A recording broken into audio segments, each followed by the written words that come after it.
Dr. Jasper Gale stood at the edge of the jungle, arms raised to the sky, sweating profusely, but grinning like a madman. Behind him, the team of scientists and conservationists were murmuring nervously as they adjusted their equipment, setting up their makeshift base beneath the canopy of ancient trees.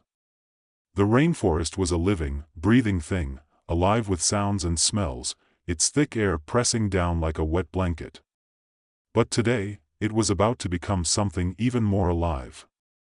Or rather, something accelerated. "All right, everybody, get ready," Dr. Gale called, looking over his shoulder with a gleam in his eyes. "The chronosnap is going to work this time.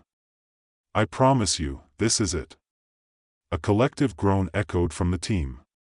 They'd heard this all before. Jasper, Maya Fields, the lead conservationist, called from behind him, her voice carrying a mix of skepticism and concern. "The last time you promised it would work, we had to spend 3 days in a helicopter to escape that, what did you call it, smoking vine. If this one blows up again, I'm filing for a restraining order." "Ha! Maya, don't be such a pessimist," Dr. Gale shot back, flashing her a quick smile. "We're on the verge of something great. Not only will we save the rainforest, but we'll fix everything, everything. This time, I've dialed it in perfectly. The chronosnap is designed to accelerate the growth of ecosystems, heal the damage done by climate change, and return balance to the environment. No more surprises." Maya arched an eyebrow. She was skeptical, but she trusted Dr. Gale in a way she couldn't fully explain.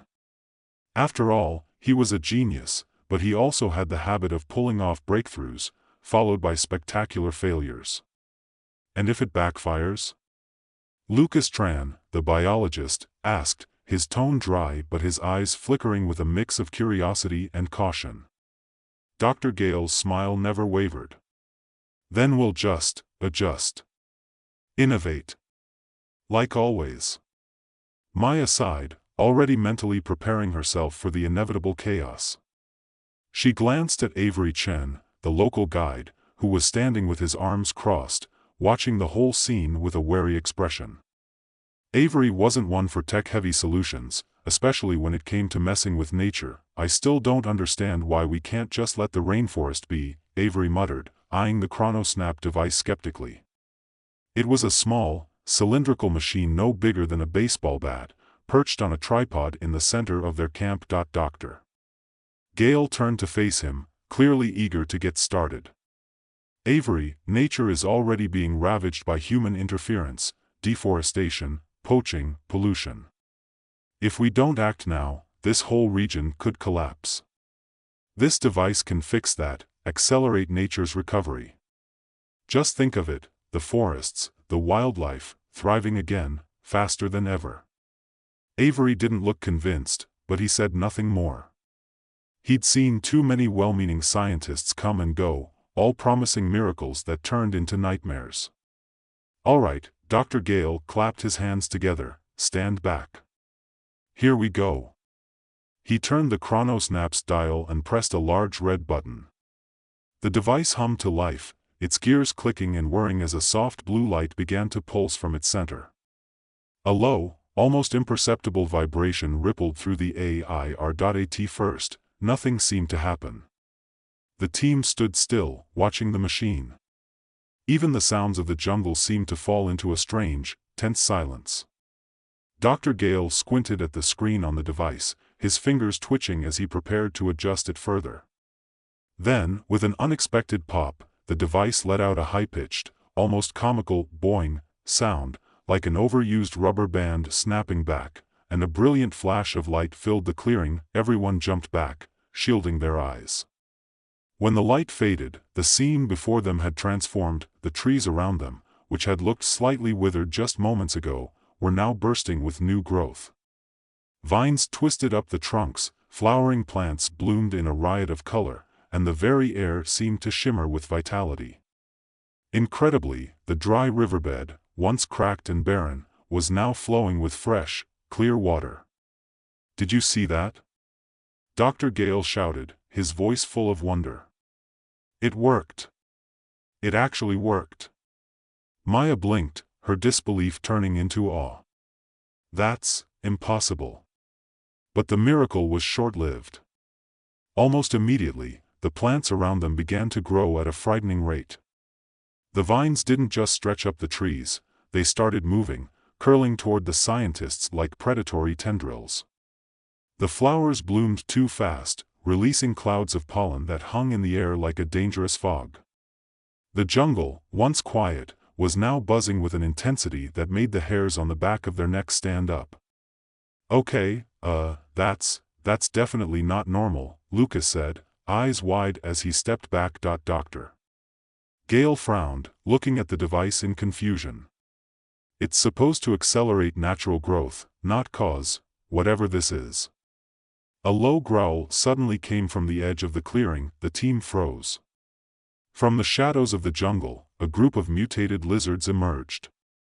They were enormous, their scales now gleaming like armor, their eyes bright and intelligent, scanning the humans with an unsettling awareness. Did those lizards just grow? Maya asked, voice shaking. Lucas reached for his tranquilizer gun, his voice low. We need to get back to camp. Fast. But the lizards weren't retreating. Instead, they were advancing, their claws clicking against the ground with each step. The largest of them, easily 8 feet long, opened its mouth in a terrifying display, revealing sharp, serrated teeth and a tongue that flicked in and out like a snake's. Oh no, Dr. Gale muttered under his breath, backing away slowly. This is not supposed to happen. Before anyone could react, the lizard lunged, its body slamming into the ground with a force that sent a shockwave through the clearing. It was faster than anything they'd seen before, too fast. One of the vines, now pulsing with unnatural energy, wrapped itself around a nearby tree and shot toward Dr. Gale, trying to trap him. Get down. Maya yelled, shoving him aside just in time. The vine missed by inches. That's it.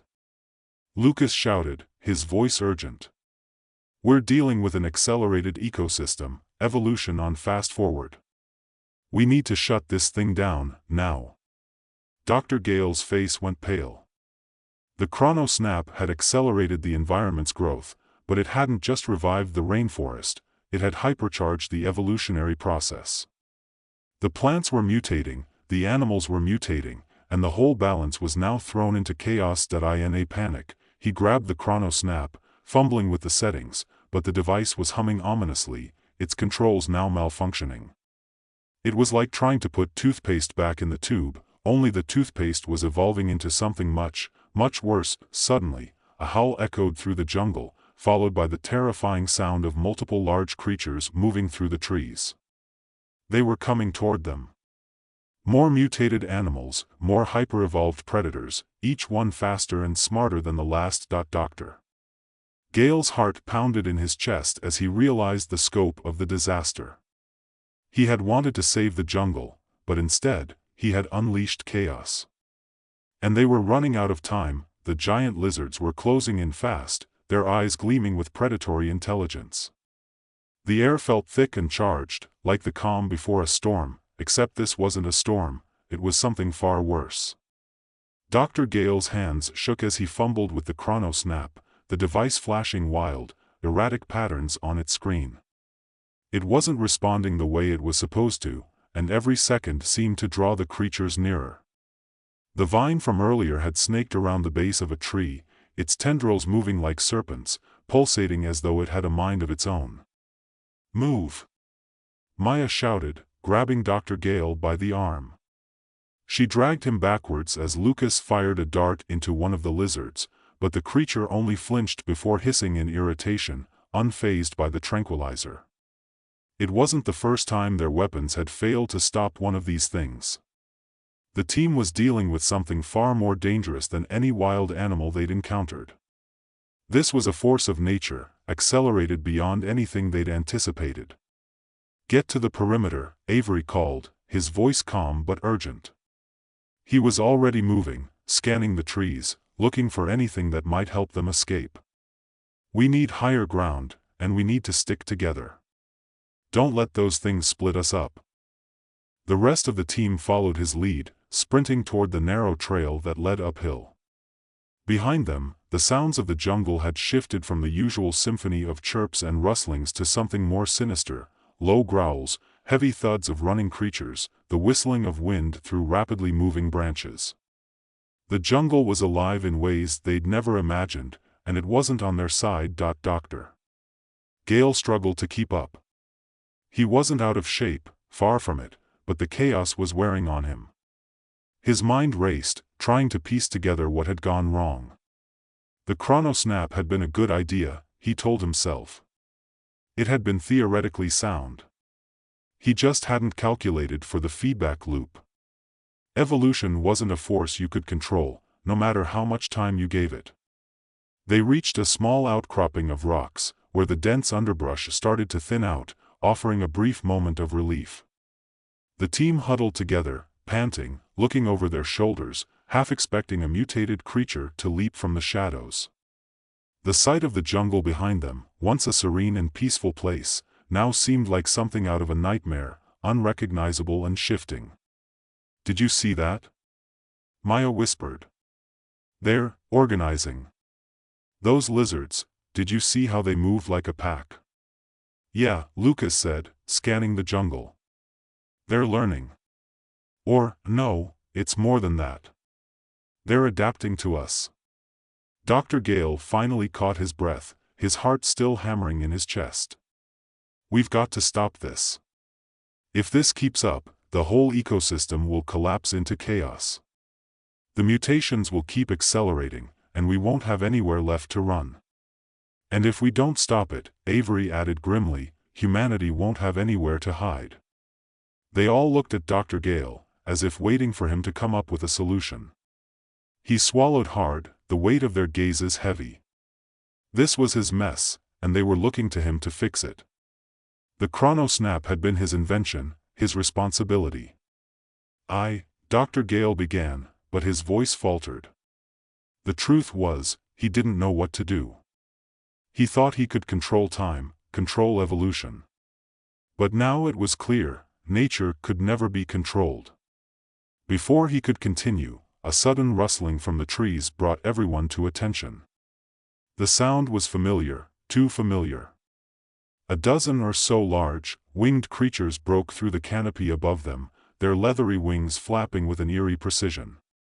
They were like oversized pterosaurs, their beaks long and sharp, their bodies sleek and streamlined. Their eyes, however, were the most terrifying part. Their pupils were slits, and their gaze seemed focused on the humans below. "Everyone, move!"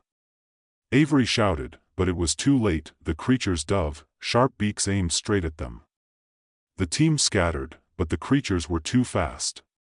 Lucas barely ducked in time as one of the pterosaurs swooped past, its claws scraping the rock he'd been standing on.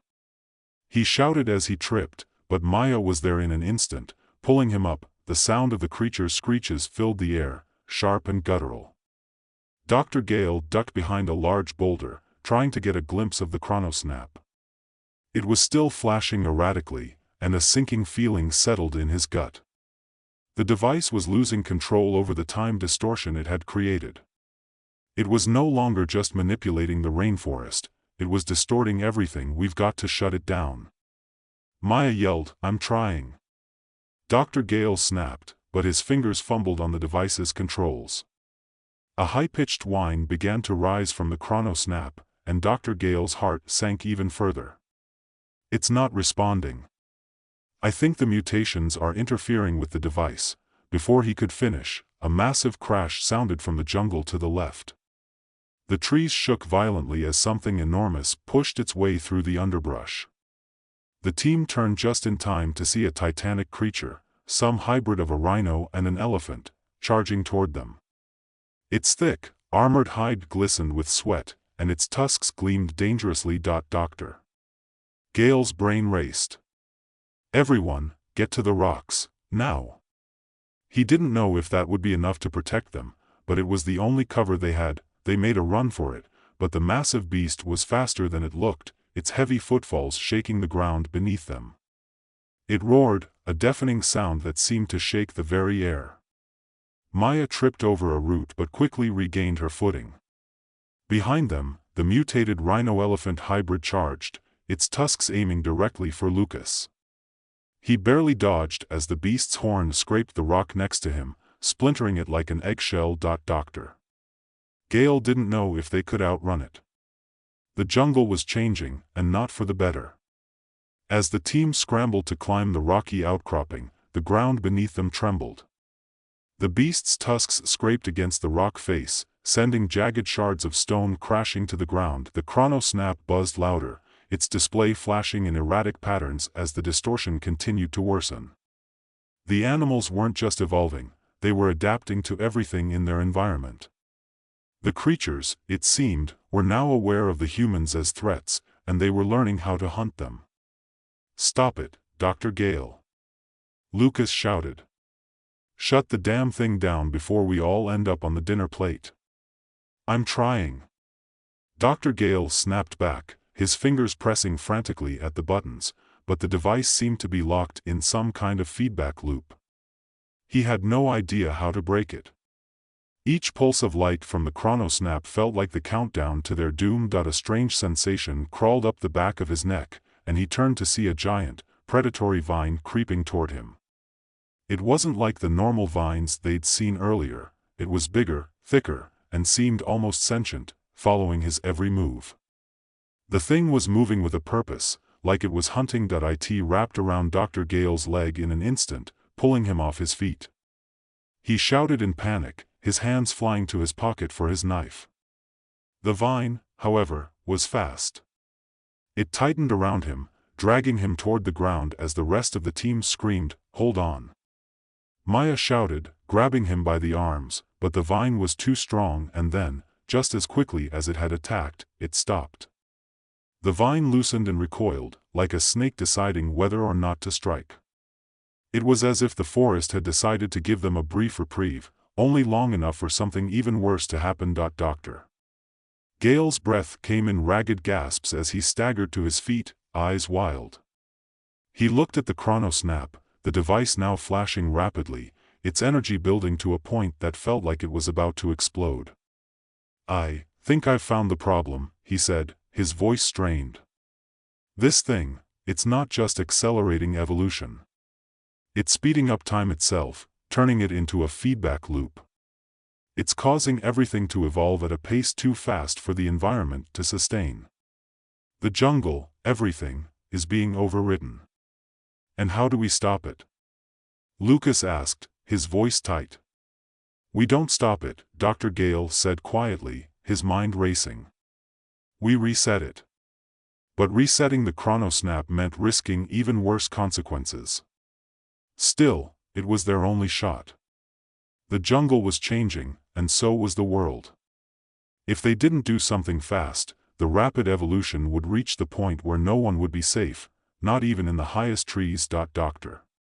Gale took a deep breath, fingers shaking as he reached for the chrono-snap one final time. This was his last chance. Dr. Gale's fingers hovered over the chrono-snap, his heart racing. The device in his hands felt like it had a mind of its own now, the energy within it humming and thrumming like an untamed beast. He could feel the jungle around them, almost as if it were aware of the danger. The vines were restless, the creatures were growing more aggressive, and everything, the trees, the air, the ground itself, seemed to be shifting, evolving at an accelerated rate. "Come on," he muttered under his breath, trying to steady his shaking hands. Just one more adjustment, and we can fix this." Behind him, Maya, Lucas, and Avery were standing tense, watching the jungle with wary eyes, the distant growls of the mutated creatures still echoing through the trees. There was no more time to waste. Every second they spent lingering was a second closer to the complete breakdown of the ecosystem, and possibly their own survival. "You've got this, Gale," Lucas said, voice strained but trying to sound confident. "Just make it stop." Maya was crouched low, her eyes scanning the edges of the jungle where shadows flickered ominously. "Whatever you're gonna do, you better do it now," because those pterosaurs look like they're circling for round 2. Dr. Gale nodded, still staring at the chronosnap. He could feel the weight of their lives on his shoulders. His mind raced. He had always prided himself on his ability to solve problems, to think through the most complex scenarios, but this was unlike anything he had ever anticipated.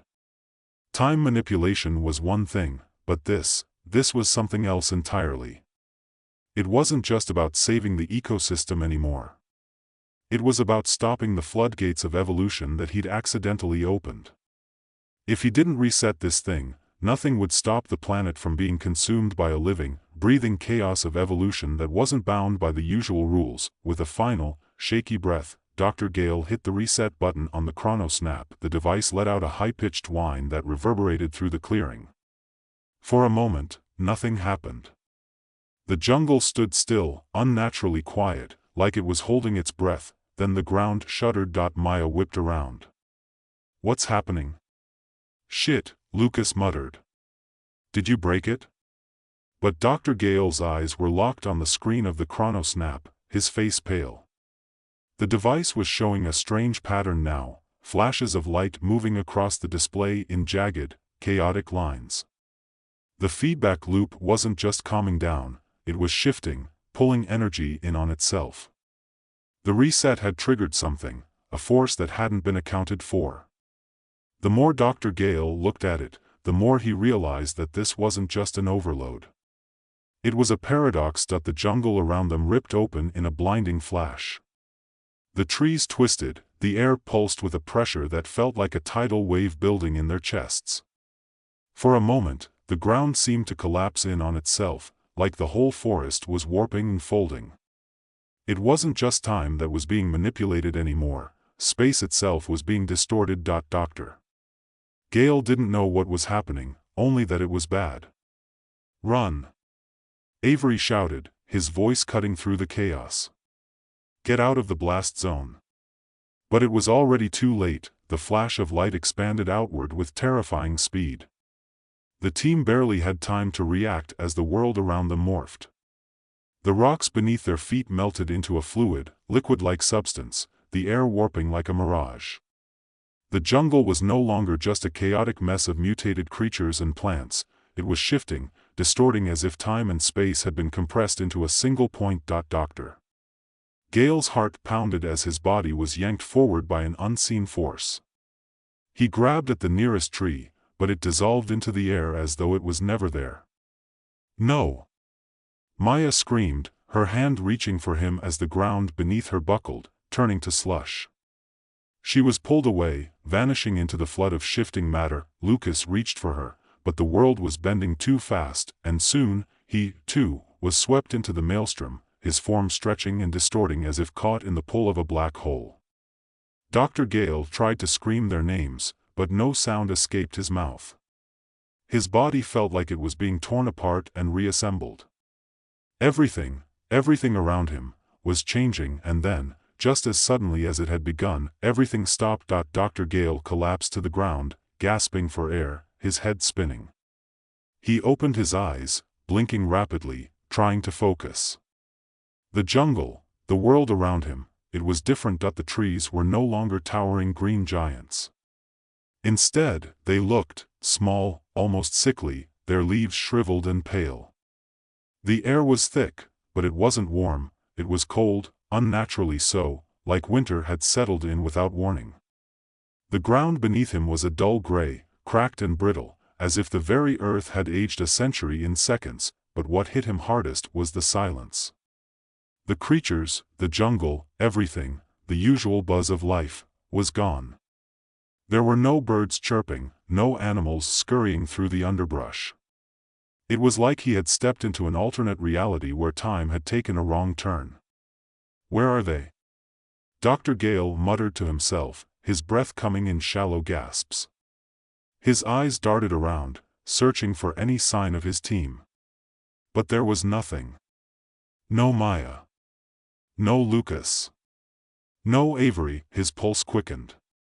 Had they been? No. He refused to believe it. They had to be somewhere. He forced himself to stand, shaking off the dizziness, his mind still reeling from what he had just witnessed. His heart pounded in his chest, and the gravity of the situation began to settle in. He had broken something fundamental. The chrono-snap had opened a rift in time and space, and now it had created a world that was stuck, neither past, present, nor future. It was a world that had stopped, frozen in an irreversible state, and in the distance, moving slowly across the landscape, he saw them. Figures. Human figures. At first, he thought he was seeing things. But as they grew closer, he realized with a sickening feeling that they weren't just any figures. They were evolved. Mutated. The same lizards from earlier, now walking upright on two legs, their claws still sharp but now replaced with crude weapons. They were wearing ragged clothing, their eyes watching him with an eerie intelligence. No. This couldn't be happening, but it was. Dr. Gale took a step back, heart pounding in his chest. He was no longer in the jungle he had known, no longer in the time he had left behind. He was in a world where time had bent, where evolution had been warped beyond recognition, and he was utterly alone. The mutated figures were getting closer, and behind them, he could see more of them, humans, animals, plants, all evolving. And they weren't just looking at him. They were looking at him as if they knew who he was, as if he were the architect of their new existence. Dr. Gale. One of the mutated figures spoke, its voice thick, distorted. You made this happen. And suddenly, Dr. Gale realized the horrifying truth: he hadn't just broken the system. He hadn't just accelerated evolution. He had created it. He had made a world where everything was now caught in the slipstream of his mistake. A world where the past, the present, and the future had collapsed into a single, suffocating now. The team, the rainforest, the chrono-snap, they were all gone. And the mutated creatures, now ruling this warped reality, were the only thing left. And as they advanced, Dr. Gale could hear their voices, whispering in unison, in that strange, unsettling harmony, as they surrounded him: fix it, or we will. But Dr. Gale knew. There was no fixing it. Not now. Not anymore, and the world, for better or worse, would never be the same again.